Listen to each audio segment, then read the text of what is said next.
डिव्होर्सेस आणि या सगळ्या केसेसच्या बाबतीत एक गोष्ट कायम बोलली जाते, सगळे कायदे बायकांच्या बाजूचे असतात. जर तसं आहे तर ते खरंच त्या पद्धतीनं आहे का? काही अंशी हे खरं आहे. पुरुषांच्या बाजूनी कायदे नाही आहेत तर तू असं म्हणशील तर मी म्हणेन की हो, फॅमिली लॉजमध्ये किंवा मॅरिटल लॉजमध्ये त्यांच्या बाजूनी अशी काही स्पेसिफिक सेक्शन्स नाही आहेत. पण त्यांना रिलीफ्स मिळवण्यासाठी त्यांना काही ऑप्शन्स आहेत जे ते घेऊ शकतात. एका पार्टीकडून वेळ वाढवण्यासाठी बऱ्याचदा तारखा चुकवल्या जातात. आता मला ओपनली असं सांगायला काही हरकत नाही आहे, पण असं होतं की कधीतरी वकीलच सल्ला देतात, नको जाऊ या तारखेला. साधारण ज्यावेळेस कोणतंही कपल डिवोर्ससाठी कोर्टात जातं त्याची प्रक्रिया काय असते, म्हणजे काय टप्प्यामध्ये डिवोर्स आपल्याला कोर्टाकडनं मिळतो? सासू सासऱ्यांचा किंवा आई वडिलांचा हस्तक्षेप त्यांच्या लग्नामध्ये किती महत्वाचा असतो आणि त्या ग्राउंड्सवरती त्यांना घटस्फोट मिळू शकतो का?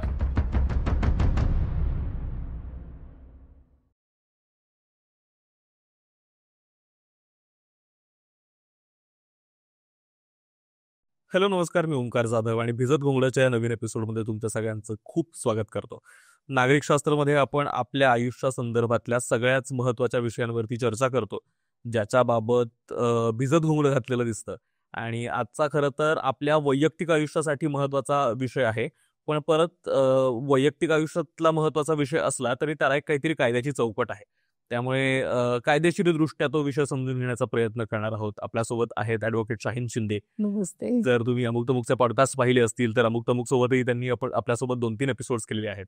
ते गेली अनेक वर्ष फॅमिली कोर्टात प्रॅक्टिस करतात आणि समुपदेशनाचं सुद्धा काम करतात. तर स्वागत आहे मॅम तुमचं. थँक्यू सो मच ओंकार, पुन्हा एकदा मला माझी आठवण काढल्याबद्दल थँक्यू सो मच. खरं तर आजचा विषय ना खूप महत्वाचा आहे, म्हणजे जितका तो कायदेशीर दृष्ट्या समजून घेणं महत्वाचं आहे. आणि आज खरं तर आपण मुख्यतः कायदेशीर बाजूने घटस्फोट अर्थात डिवोर्स बद्दलची चर्चा करणार आहोत. मला वाटतं सुरुवात करायला हरकत नाही. पहिला प्रश्न हाच आहे की काय ग्राउंड्सवरती तुम्हाला डिवोर्स मिळू शकतो, म्हणजे कायदा एकतर कायद्याच्या भाषेत डिवोर्स म्हणजे नेमकं काय, आणि ज्यावेळेस तुम्ही डिवोर्स मागायला जाता त्यावेळेस या कारणांसाठी तुम्हाला घटस्फोट किंवा डिवोर्स मिळू शकतो. बरं, आता घटस्फोट कशाला म्हणायचं म्हणशील तर मग जे कायद्याने लग्न बंधनामध्ये अडकलेले दोन व्यक्ती आहेत, एक स्त्री आणि एक पुरुष, तर त्यांची त्या बंधनातनं मुक्तता थोडक्यात, म्हणजे फारकत वेगळं होणं. आपण असं म्हणतो की जेव्हा आपल्याकडे लग्न संस्था ही प्रचलित आहे किंवा त्याच्याच वरती आपली भारतीय संस्कृती बेस्ड आहे, तर तिथे काय होतं की लग्न करताना मुळात आपण इतकं म्हणजे 4 लोक बोलवून करतो. म्हणजे हिंदू मॅरेज ऍक्ट प्रमाणे बघितलं तर सप्तपदी असते, वैदिक पद्धती असते, किंवा मुस्लिम्सचं बघितलं तर निकाहनामा असतो, चर्चमध्ये करणारे ख्रिश्चन्सचे लग्न किंवा इतर जाती जमातीचे. तर त्याचा पर्पजच हेच असतो की सगळ्या समाजाला गोळा करायचं, आपले दोन्हीकडचे नातेवाईक, म्हणजे सगळ्यांना एक प्रकारचं डिक्लेरेशन देतो आपण. बरं. की आता हे 2 जण एकत्र येणार आहेत, एकत्र आयुष्य घालवायचं यांनी ठरवलं एकत्र, आणि they will be having their marital life, म्हणजे त्याच्यामध्ये सगळंच आलं. तर या गोष्टीला आपण लग्न संस्था ही नाव दिलेलं आहे. आणि to be very frank, to get a permission to have a sexual relationship with your partner with the permission of society, ज्याच्या आपण राहतो ज्या समाजामध्ये, आणि कायद्याचं दृष्टिकोनातून, तर त्याला एक लिगलाइज केलं जातं, म्हणजे एक आयडेंटिफिकेशन, एक ओळख दिली जाते, म्हणून लग्न असतं. आता ह्या लग्नामध्ये बऱ्याच वेळेला असं होतं की एकतर स्त्रीवर अत्याचार होतो किंवा पुरुषांवरही होतो. मग तो कुठल्याही प्रकारचा असू शकतो, म्हणजे मानसिक छळ आहे, शारीरिक छळ आहे, मारहाण आहे, किंवा त्याही व्यतिरिक्त आता सध्या तर आपण भरपूर कारणं बघतो. आता कुठलं कारण किती सिरियस आहे, किंवा त्या एकत्र दोघं राहत असताना ते कुठल्या गोष्टींना फेस करतायत किंवा कशातनं ते रोज जात आहेत. मग एक जेव्हा लिमिट संपते की बाबा नाही, आता हे मला नाही सहन होते आणि मला या व्यक्तीसोबत नाही राहायचंय, तर मग अशा वेळेला आपल्या कायद्यामध्ये एक तरतूद आहे, ती म्हणजे डिवोर्स, म्हणजे घटस्फोट.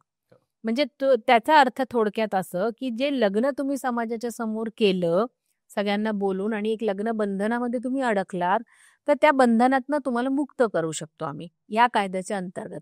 म्हणजे दोघांनाही त्या कायद्याअंतर्गत केस फाईल करता येते. आता म्हणशील केस फाईल करण्यासाठी काय ग्राउंड्स घेता येतात, तर हिंदू मॅरेज ऍक्ट प्रमाणे भरपूर ग्राउंड्स आहेत. एक तर असं आहे की 13(1) IA जे आपण कॉमनली जे फाईल होतो इदर ऑफ द पार्टनर कडनं, that is for cruelty ground. म्हणजे क्रुएल्टी कुठल्याही प्रकारची असू शकते. म्हणजे ओके. पहिल्या आपल्या डोक्यात असं येते कन्सेप्ट, क्रुएल्टी म्हणली की बाबा कोणतरी एक छडी घेतं आणि मारतं दुसऱ्याला. That is not always cruelty. Cruelty can be of any sense. म्हणजे आता समजा मी तुला रोज उठून सकाळी उठल्यापासून मी खूप कटकट करते, बडबड करते, शिव्या देते, घाणेरडी भाषा वापरते. Although I am not hitting you, मी मारत नाही, कुठे काय करत नाही.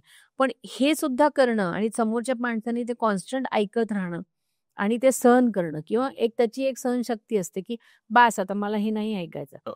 तर that amounts to cruelty. That's called as mental torture म्हण किंवा इमोशनल टॉर्चर म्हण. एक असू शकतं. दुसरं हे पण कारण असू शकतं, की कधी-कधी बायकांना फायनान्शियल समजा त्या स्वतः इंडिपेंडंट नसल्या आणि नवऱ्याने समजा तिला प्रत्येक रुपया देताना तिला खूप किचकिच केली किंवा कशासाठी तुला पाहिजे, काय पाहिजे, म्हणजे तिला कुठे पैसे खर्च करायचं स्वातंत्र्य नाहीये. तिला काहीच स्वतःच्या मनासारखं करता येत नाही. तर एक लिमिट असते, की माणूस स्वतःच्या इच्छा कुठपर्यंत मारणार, कुठपर्यंत सप्रेस करणार. Then after a point she starts feeling, की नाही मला हे नाही जमणार आहे. And then she can go for हे पण comes under cruelty, okay. Which we can say as financial cruelty म्हणू शकतो. ठीक आहे. तर असे ग्राउंड्स आहेत डिवोर्स मागण्याचे. आणि एकदम एक्स्ट्रीम म्हणशील तर एक मुद्दा हा पण असतो, की सपोज दोनपैकी एक पार्टनर्स इम्पॉर्टंट, म्हणजे फिजिकली सेक्शुअली तो केपेबलच नाहीये कुठली क्रिया करण्यासाठी. तर मग ते पण एक ग्राउंड होतं. किंवा एखादा पार्टनर इन्सेन आहे, म्हणजे लग्न झाल्यानंतर त्याला किंवा तिला कळले, की याची मानसिक अवस्थाच बरोबर नाही. लग्न करताना मांडवत बसताना तर ओके वाटत होतं. पण एकदा घरी आल्यानंतर मग छोट्या-छोट्या ॲक्टमधनं कळायला लागलं, की हिचं डोकं जागेवर नाही किंवा त्याचं डोकं जागेवर नाही. तर ते एक फसवणुकीचं ग्राउंड होऊ शकतं, की बाबा माझी फसवणूक झाली आणि हे असं सगळं मेडिकल ग्राउंड असताना मला याची कल्पना न देता फसून माझ्याशी लग्न केलंय, तो एक ग्राउंड असू शकतो.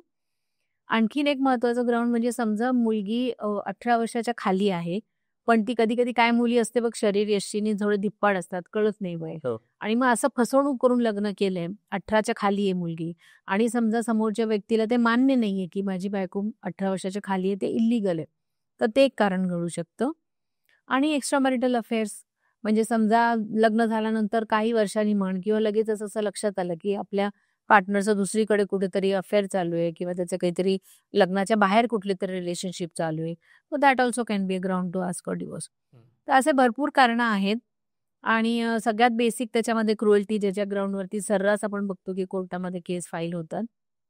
आणि अगदी शेवटचा आणि सगळ्यात सोपा उपाय म्हणजे म्युच्युअल कन्सेंटनी जाणं. Okay. So these are the reasons आणि वेज. बरोबर. आणि ज्यावेळेस आपण म्हणजे कुठल्याही समजा आता या कुठल्याही कारणांसाठी दोन व्यक्तींना लग्नात असलेल्या जर डिवोर्स घ्यावासा वाटला, म्हणजे त्या निर्णयापर्यंत ते आले, की आता आपण कोर्टात जाऊयात आणि डिवोर्स घेऊयात. तर साधारण त्याची प्रक्रिया काय असते? म्हणजे काय-काय टप्प्यामध्ये? कारण बऱ्याचदा होतं असं, की ह्या सगळ्यामधल्या प्रोसेसेस ना त्या माहीत नसतात आणि त्या माहीत नसल्यामुळे त्याच्यासाठी लागणारा वेळ, त्याच्यासाठी लागणारा खर्च, त्याच्यासाठी लागणारी मानसिक आणि शारीरिक स्थिती या आणि आर्थिक स्थिती या सगळ्याचा काहीच अंदाज नसतो. बरोबर. तर साधारण ज्यावेळेस कोणतंही कपल डिवोर्ससाठी कोर्टात जातं, त्याची प्रक्रिया काय असते? म्हणजे काय टप्प्यामध्ये डिवोर्स आपल्याला कोर्टाकडनं मिळतो? बरं. आता सध्या म्हणजे पहिले असं होतं, की कोर्टाकडे डायरेक्ट आपण अर्ज इन द सेन्स कसं आहे, की तुम्ही हे बघा आणि सगळ्यात महत्त्वाचा पहिला मुद्दा सांगते, की फॅमिली कोर्टामध्ये वकील तुम्ही लावलाच पाहिजे हे महत्त्वाचं नाही, गरजेचं नाहीये म्हणजे थोडक्यात. अच्छा. हां, म्हणजे मला एखाद्याला वाटतं, की माझी केस मलाच लढायची. कारण बऱ्याच वेळेला असं होतं बघ, की माझ्यावर जे बीतली आहे म्हणजे जे झालंय, ते मीच सगळ्यात जास्त चांगलं एक्सप्लेन करू शकते. दुसरं कुणी माझ्या वतीने बोलू नाही शकत. हे जेव्हा फीलिंग असते, तर he or she can go and file the case on their own. म्हणजे ते स्वतःची केस लढू शकतात. त्यांना वकिलाची गरज नाही. बट असं होतं बऱ्याच वेळेला 99% वेळेला असं होतं, की लोकांना कायदे फारसे नीट माहिती नसतात किंवा त्यांना प्रोसिजर माहिती नसते कोर्टाची काय. तर म्हणून मग ते वकिलाची मदत घेतात. आणि बाकीच्या कुठल्याही कोर्टामध्ये परमिशन ॲप्लिकेशनची गरज नसते, पण फॅमिली कोर्टात गरज असते. अच्छा. You have to file a permission application. आता मी वकील आहे, तर मी एखाद्या क्लायंटच्या बाबतीत म्हणजे त्याच्या वतीने मला केस पुट अप करायची असेल, तर I have to seek the permission of the court, की सर मला माझ्या क्लायंटला किंवा त्याला परमिशन घ्यावी लागते, की मला कायदा माहिती नाहीयेत, मला कोर्टाची प्रोसिजर माहिती नाही. तर मला त्याच्यासाठी परमिशन हवी आहे, की मी ॲडव्होकेट शाहीन शिंदेंना माझ्यातर्फे उभं राहायला तुम्ही परवानगी द्या. Then the court allows that permission application and मग मी माझं वकीलपत्र दाखल करू शकते. ही गोष्ट बऱ्याच लोकांना माहिती नसते. तर अशा वेळेला काय होतं, मग ती व्यक्तीला त्याला स्वतः तो म्हणतो की मी माझी, आणि ज्याला वकील नकोय तो स्वतः पुटअप करतो त्याचं. मग अशा वेळेला त्या व्यक्तीनी जनरली आपण असं म्हणतो की बाबा एखाद्या वकिलांना भेटा, त्यांच्याकडनं तुम्ही ड्राफ्ट कसा रेग्युलर करायला पाहिजे व्यवस्थित तो शिकून घ्या, विचारून घ्या, आणि मग तुमच्या हिशोबाने तुम्ही तुमची केस पुटअप करा, तुम्ही लढायला आर्ग्युमेंट करायला स्वतः उभं राहू शकता. आणि दुसरी महत्वाची गोष्ट, पहिले असं होतं की आपल्याला हे सगळं फायलिंग करायचं आणि प्रत्यक्ष हार्ड कॉपी कोर्टात जाऊन द्यायची. आता ऑनलाईनची ई फायलिंगची प्रोसिजर झाली आहे. अच्छा. बट सध्या तरी कोर्टामध्ये, फॅमिली कोर्टामध्ये e filing plus physical filing दोन्ही चालू आहे. काय असतील त्यांचे टेक्निकल इश्यूज की ज्याच्यामुळे त्यांना ते अजून पूर्ण ई फायलिंग करायला थोडासा वेळ जाईल कदाचित. तर त्याची सुरुवात प्रोसिजर अशी असते की तुम्ही एखाद्या वकिलाला अप्रोच झालात की तो तुमची पूर्ण स्टोरी ऐकून घेतो, काय झालं काय नाही, व तुम्हाला कुठल्या प्रोव्हिजन मध्ये बसवता येतं, कुठल्या सेक्शनचा वापर तुमच्या पर्टिक्युलर केस बाबत वापरता येईल, त्या सेक्शनचा तो स्टडी करून तुम्हाला सांगतो आणि मग त्याच्याप्रमाणे आपली केस ड्राफ्ट करून देतो. म्हणजे ड्राफ्टिंग म्हणजे थोडक्यात काय की दोघं पार्टीची नावं, त्यांचं वय, त्यांचं काय डेझिग्नेशन आहे, त्याच्यानंतर लग्न कधी झालं, कुठे झालं, कशा पद्धतीने झालं, म्हणजे सप्तपदी होतं का इतर कुठल्याही जे डिटेल्स जे काही डिटेल्स, आणि मग कधीपासून त्यांचं पटेन असं झालं, कधी प्रॉब्लेम्स यायला लागले, म्हणजे I am talking about contestant divorce. मग जेव्हा मग एक समजा नवऱ्याची काय, तर मग बायको अशी वागायला लागली, किंवा बायको असं असेल तर नवरा असा वागायला लागला, आणि मग ते महत्वाचे जे प्रसंग घडले असतील, समजा की एकदम वियर्ड काही सिच्युएशन आली ज्याच्यामध्ये दोघांनी कुणीतरी एकमेकांना मारहाण केली आहे, किंवा काही अपमानास्पद बोलणं झालंय, किंवा काही असू शकतं, तर त्या सगळ्या आपण डिटेल्स टाकतो. तारखानिशी आठवत असेल तर तारखानिशी टाकतो, नसेल तर मंथ वाईज, इयर वाईज.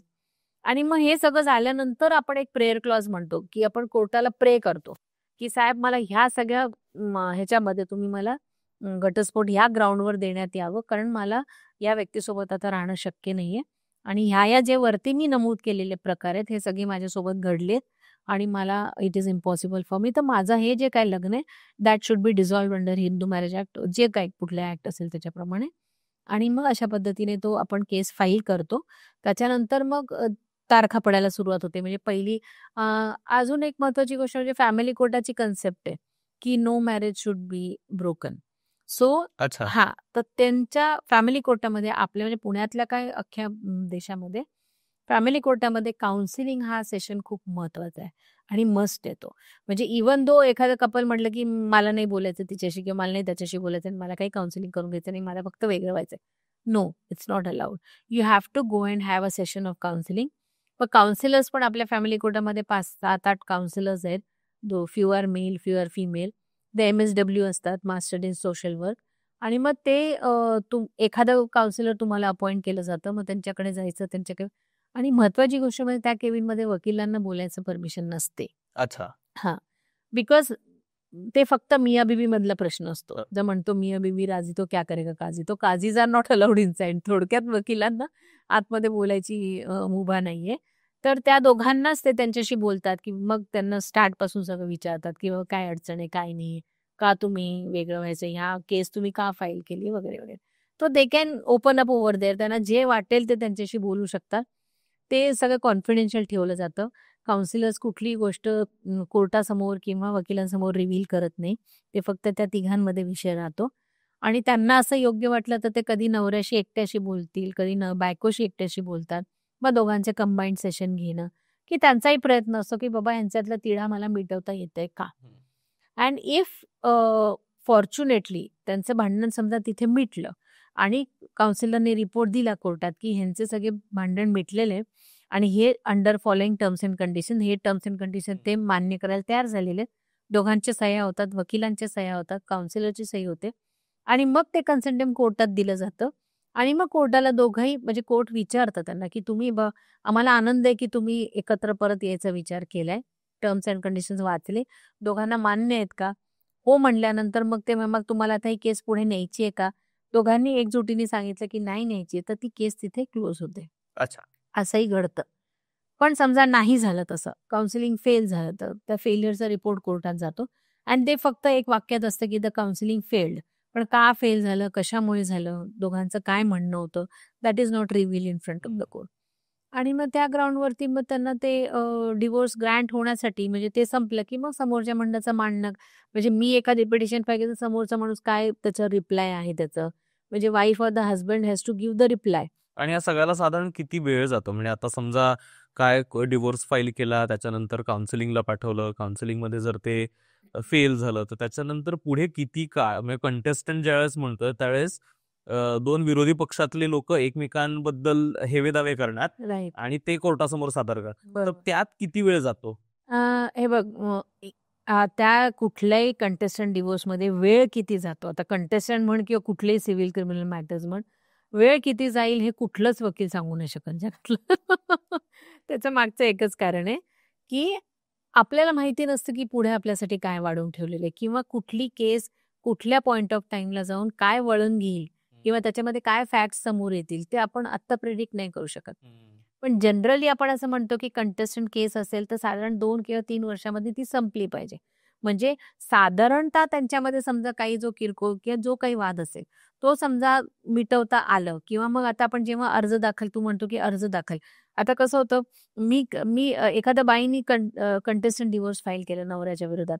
मग ते काउन्सिलिंग सेशन्समध्ये त्याच्यामध्ये समजा 1, 2, 3 तारखा जातात, 2-3 महिन्याचा कालावधी धर. त्याच्यानंतर मग रिपोर्ट गेल्यानंतर 30 दिवसाच्या आत त्याला नवऱ्याला त्याचं म्हणणं मांडायचं असतं. म्हणजे vice versa I am talking.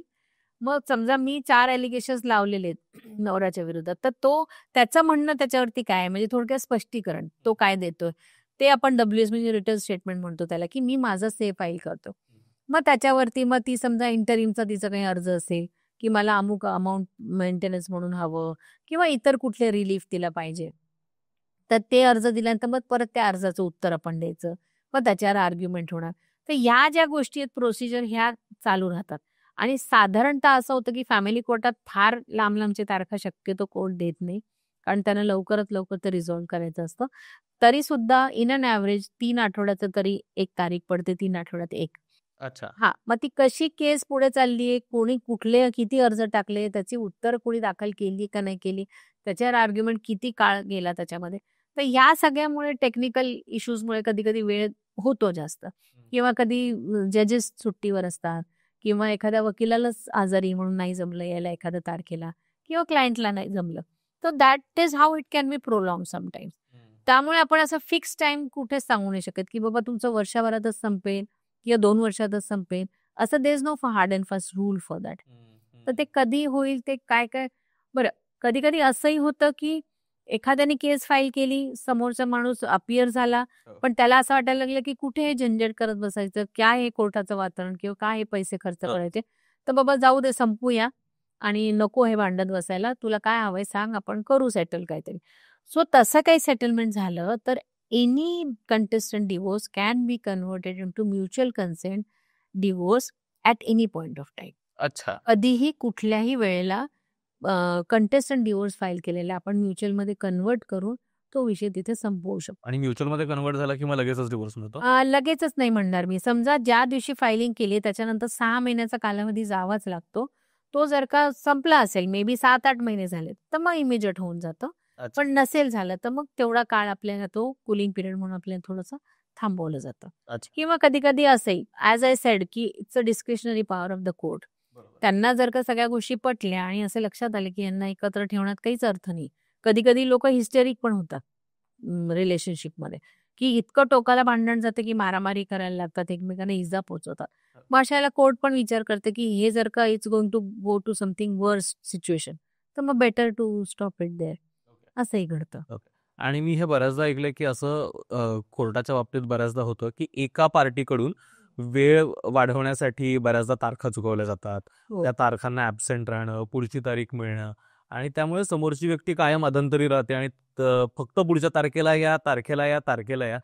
तर याचं काही सोल्युशन असत नाही का? म्हणजे कारण माझ्याही काही जवळच्या मित्रमैत्रिणींच्या बाबतीत असं झालं, डिवोर्सला जात असताना समोरची व्यक्ती यायचीच नाही तारखेला.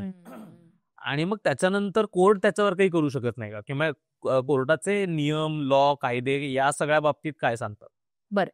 आता मला ओपनली असं सांगायला काही हरकत नाहीये. Although my fraternity colleagues are there.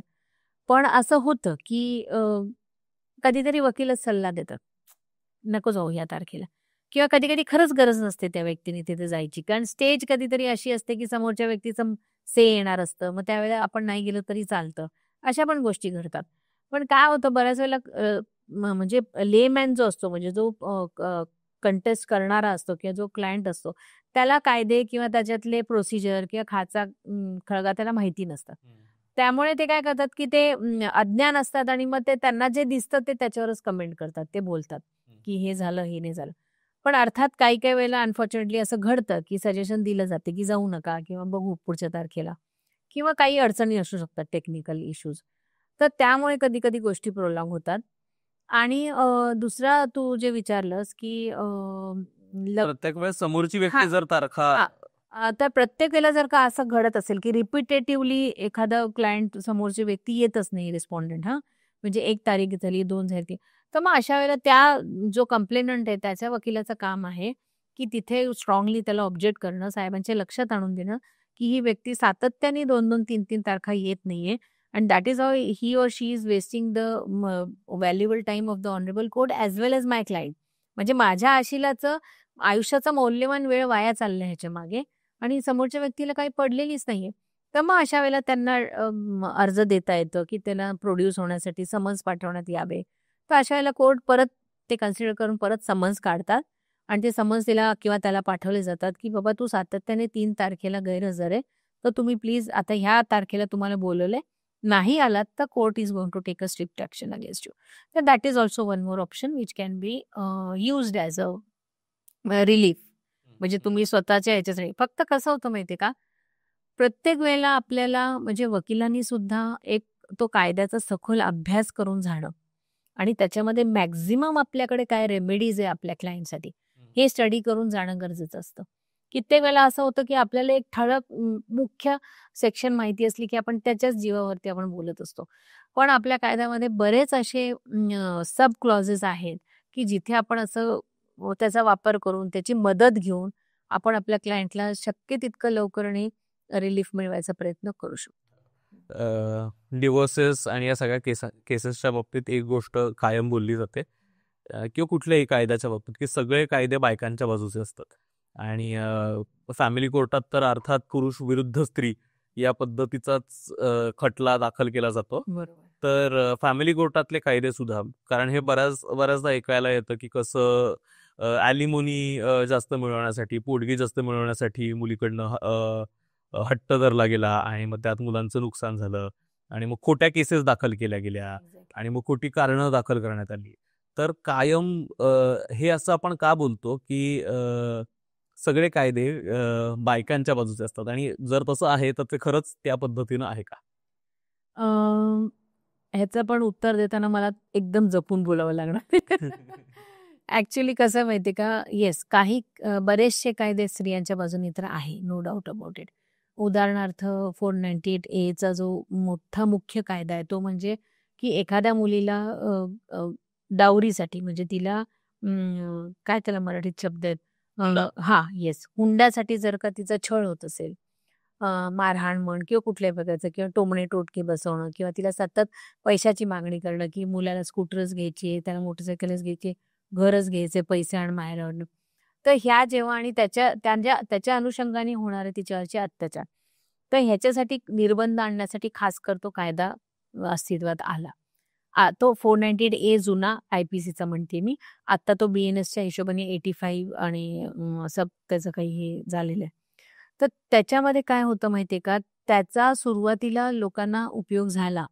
कारण कसं खरंच ज्या शोषित बायका होत्या किंवा ज्यांना अशा प्रकारच्या हुंड्यासाठी त्रास देणं जात होतं, तर त्याच्यामध्ये त्यांना ते कायद्याचा उपयोग होत होता. पण आत्ता अनफॉर्च्युनेटली काय झालं, की बऱ्याच बायका त्याचा गैरवापर पण करताना दिसतात. मग तो गैरवापर जेव्हा वाढला, ते हायकोर्टाच्या, सुप्रीम कोर्टाच्या लक्षात आल्यानंतर त्यांनी असे काही हे टाकून दिले Guidelines. गाईडलाईन्स दिले, की बाबा पोलिसांनी पहिले त्याची सखोल चौकशी करावी.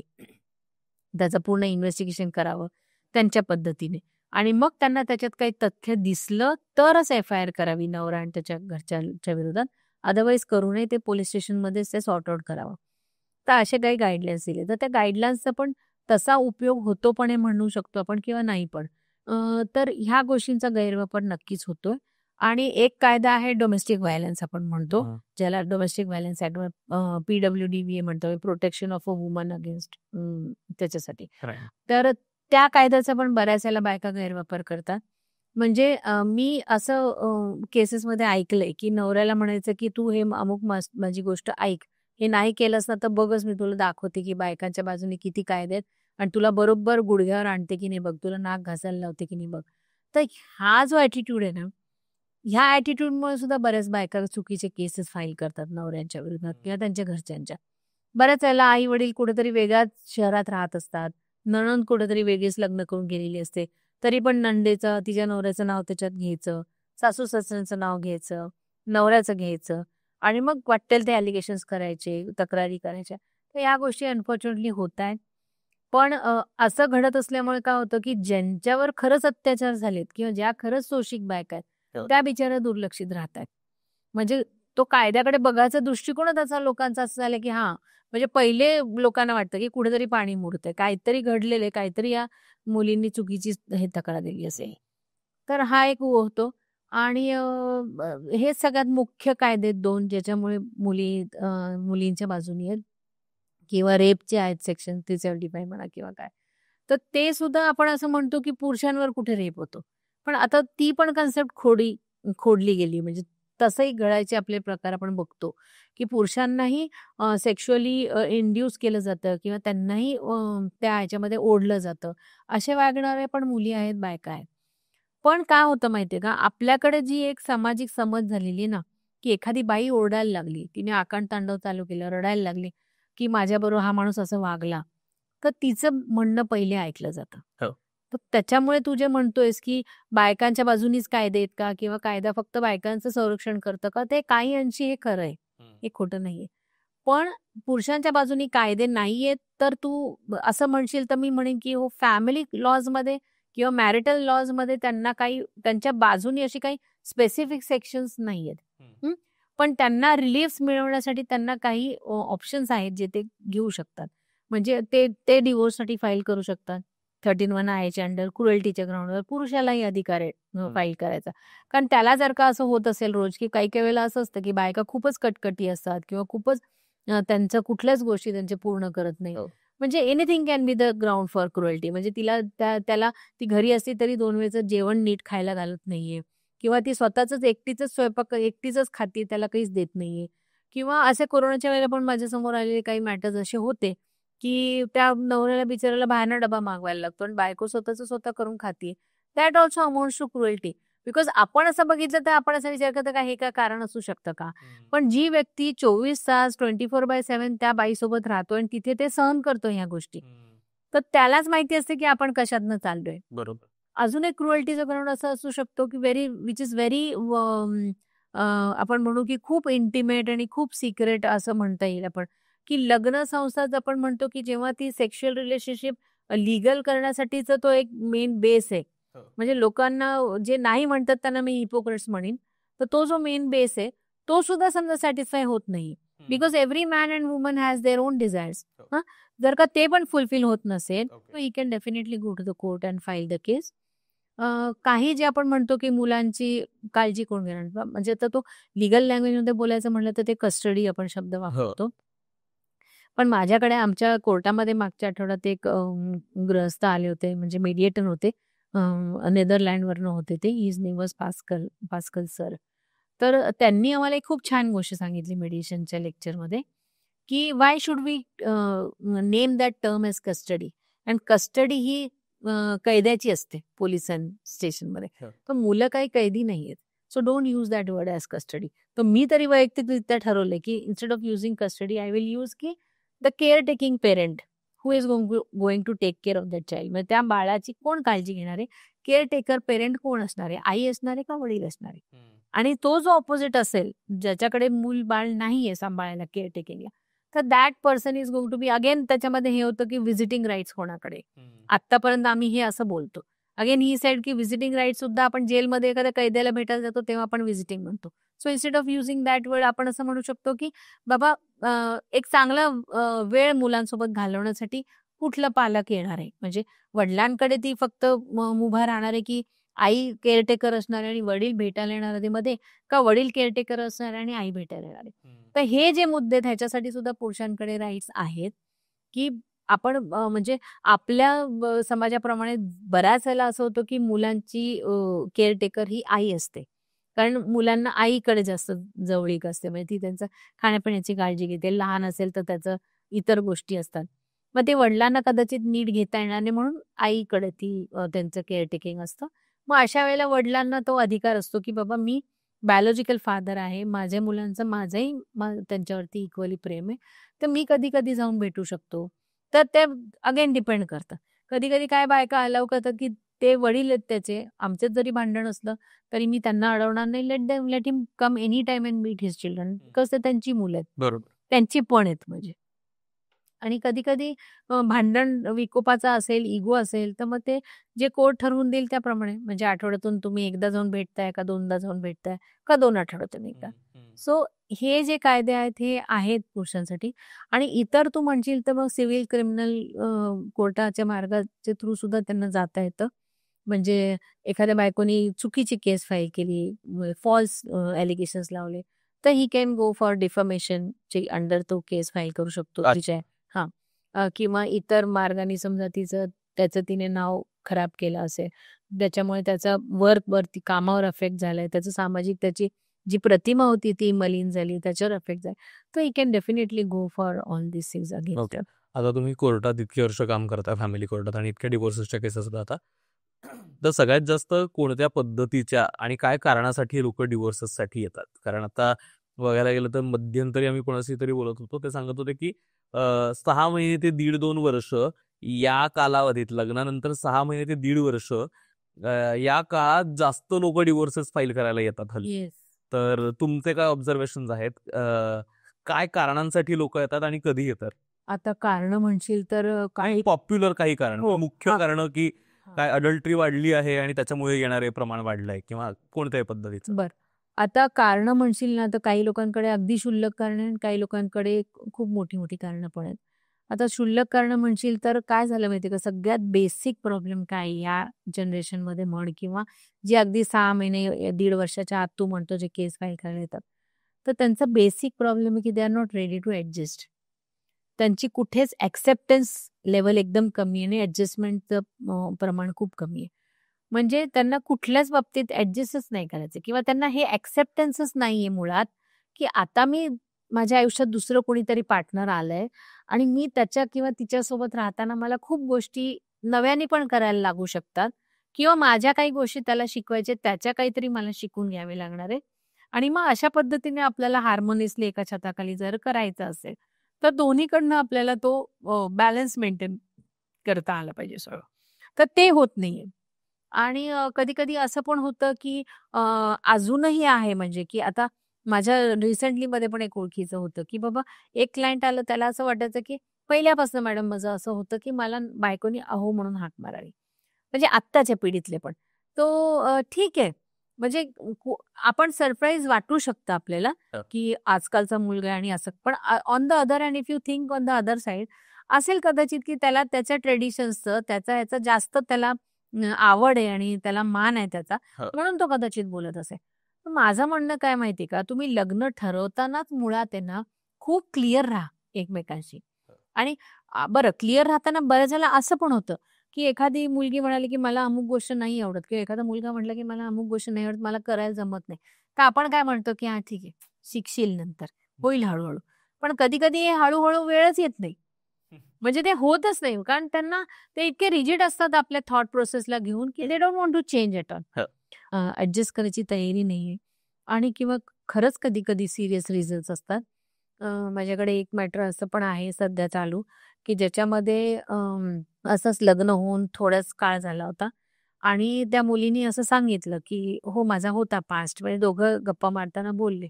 मग त्यांनी लग्नाच्या आधी क्लिअर केलं की असं काही, तर ती म्हणली नाही that time I was very young, 16-17 वय होतं आणि 3-4 वर्ष 20 पर्यंत काहीतरी चाललं आणि नंतर आता ती मुलगी 25 म्हणजे 4-5 वर्ष लोटले त्या गोष्टी.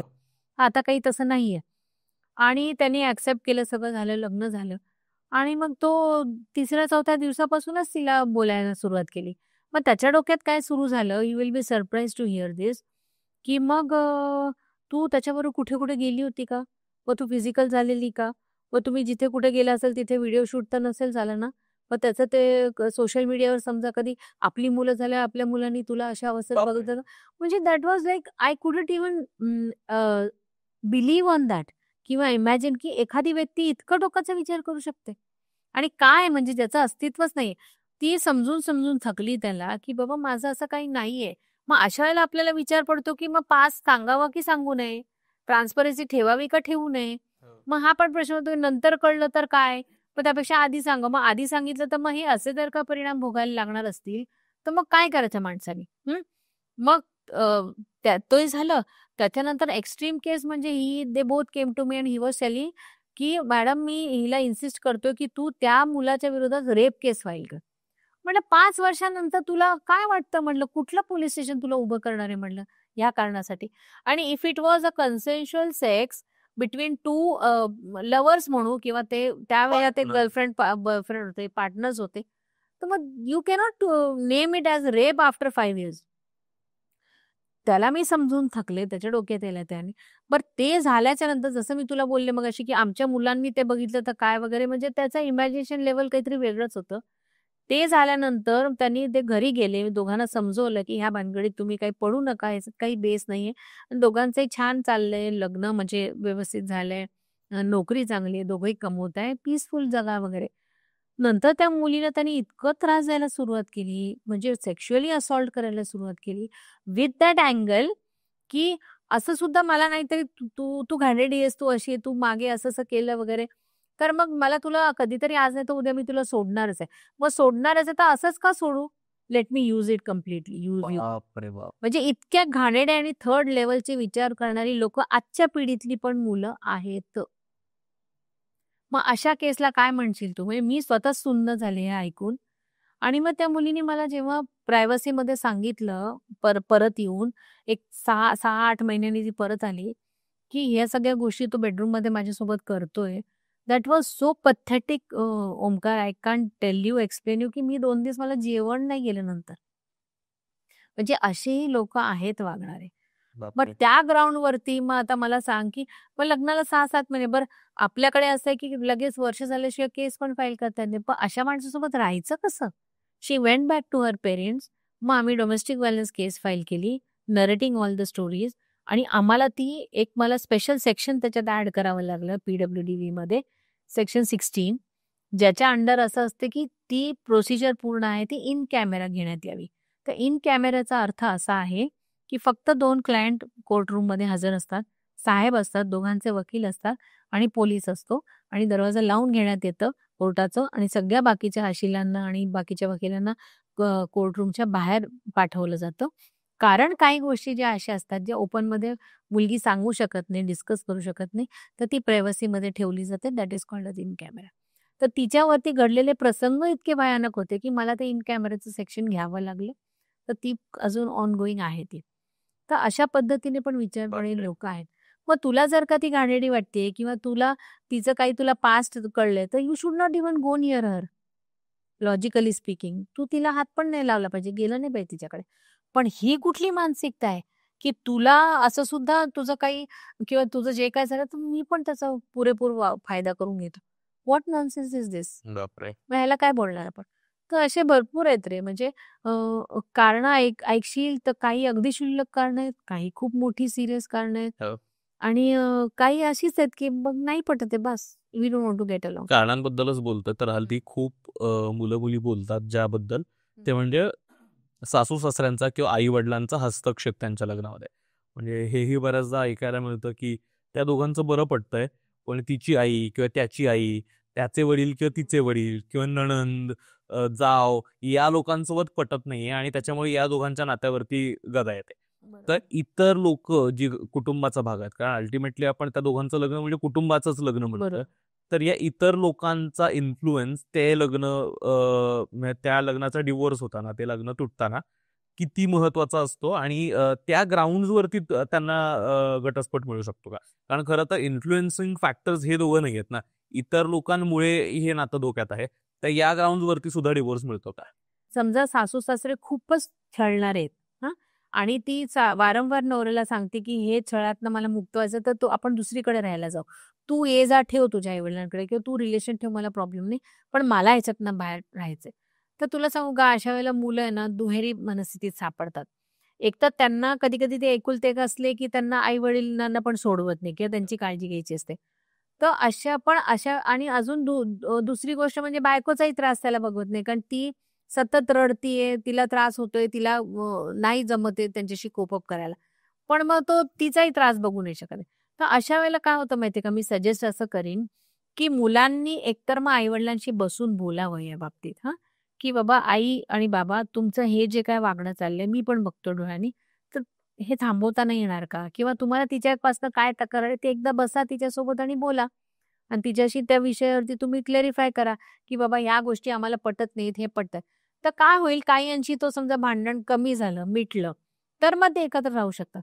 पण नसेल आणि तिला जर का सेपरेट रेसिडेन्स असेल, तर अशा वेळेला काही वेळेला कोर्ट असं डायरेक्शन्स देतं कपलला, की बाबा तुमचं मेन भांडण ह्यांच्यामुळे घडतंय ना, आई-वडिलांच्या इंटरफेरन्समुळे. तर थोडे दिवस बाबा तू घेऊन बघ, तिला वेगळ्या ठिकाणी ठेवून बघ. अच्छा. तुम्ही रेंटवर घ्या घर. एक ट्रायल बेसिस आपण म्हणतो, की 2-3 महिने तुम्ही एकत्र भाड्याच्या घरात राहून बघा, की काय तुमचं सॉर्ट आउट होतंय का? मग तशी पण कोर्ट परमिशन देतं, म्हणजे डायरेक्शन देतं थोडक्यात. आणि मग ती केस आपण 2-3 महिन्याकरता ट्रायल बेसिससाठी आपण थांबवू शकतो त्याची प्रोसिजर. म्हणजे असं नाही, की मग ते आपण असं एखादी ते फक्त एवढंच होतं, की टेक्निकली त्यांना अगदी 3 महिन्यानंतरची तारीख देता येत नाही. पण 1.5 महिन्याची दिली, मग आपण वकिलांनी जायचं आणि सांगायचं, की त्यांचं ट्रायल अजून चालू आहे साहेब, अजून एक थोडंसं एक्सटेंड करण्यात यावी तारीख.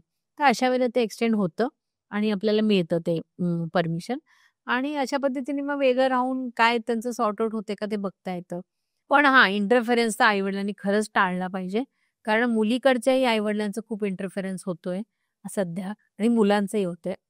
अशा वेळेला काय होतं तुला सांगते, कोर्टामध्ये काउन्सिलिंग सेशन चालू असताना बरेच काउन्सिलर्स आई-वडिलांना पण बोलून घेतात मग. हम्म. म्हणजे जेव्हा आपण म्हणतो, की मियाँ बीवी राजी तो क्या करेगा काजी. पण जेव्हा आई-वडिलांमुळे अडचणी येतात ते असं दिसून आलं, तर ते आई-वडिलांना पण बोलवतात. एक कंबाईन सेशन घेतात, अच्छा. की बाबा हां, की तुमचं काय आम्हाला असं लक्षात आलं, की तुमचा इंटरफेरन्स जास्त आहे, तर तुम्ही असं का करताय? तर तुम्हाला वाटत नाही का तुमचा मुलगा सून व्यवस्थित राहावे किंवा मुलगी आणि जावई व्यवस्थित राहावे? तर तुम्ही कशाला या गोष्टीत पडताय? ते ॲडल्ट आहेत, इंडिव्हिज्युअल्स आहेत. Let them decide their own गोष्टी. त्यांना त्यांचं करू दे. त्यांचा संसार त्यांना करू दे. आपण लुडबुड नाही केलेली बरी, असं मला वाटतं. घटस्फोट म्हटला की हल्लीचा आणखीन एक परवलीचा शब्द ते म्हणजे पोटगी हो. किंवा ॲलिमनी. तर मेंटेनन्स किंवा पोटगी या संदर्भातला कायदा, ॲलिमनी संदर्भातला कायदा नेमका काय सांगतो? एकतर ज्यावेळेस तुम्ही डिव्होर्सला जाता त्यावेळेस ते देणं कंपल्सरी आहे. हं. आणि काय-काय फॅक्टर्सवरती ते डिपेंड करतं आणि किती पोटगी दिली जाऊ शकते, किती पोटगी मागितली जाऊ शकते? तर ॲलिमनी कंपल्सरी आहे का म्हणशील तर कंपल्सरी नाहीये.